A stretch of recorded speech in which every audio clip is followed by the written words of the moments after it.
This is an animated map of events for the West Memphis Murders. Follow along with Truth and Justice podcast, episode 508, Retracing Steps. On 5th of May 1993, 3 8-year-old boys went missing from their neighbourhood in West Memphis.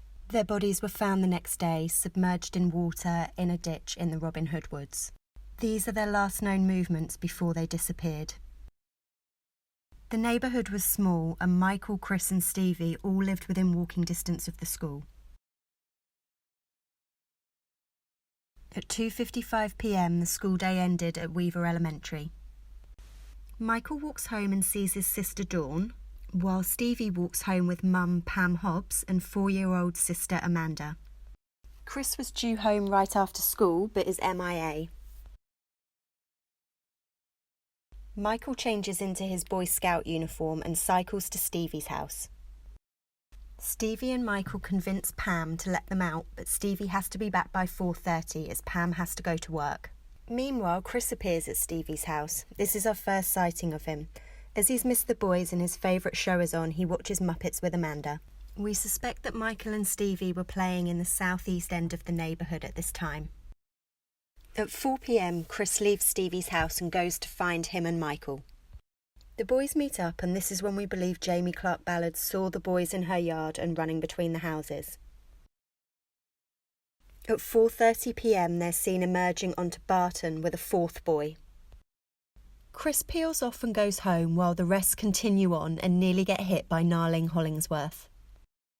Everybody splits. Michael goes home and then him and Chris go and play on Wilson. Stevie is thought to head home. He was due at 4:30 and is now late.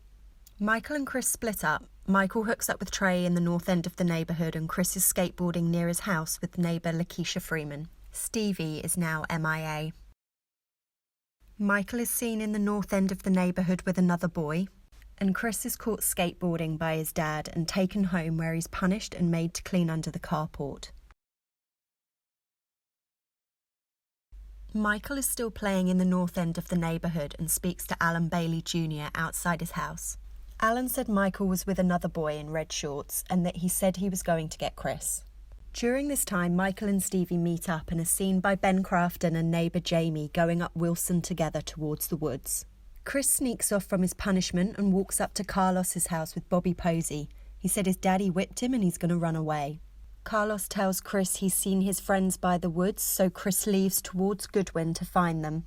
The three boys finally meet up at the top of 14th. Dana Moore sees all three of them together cycling back towards the woods. They play in the woods and towards the Mayfair apartments before it's believed they cross the Pipe Bridge.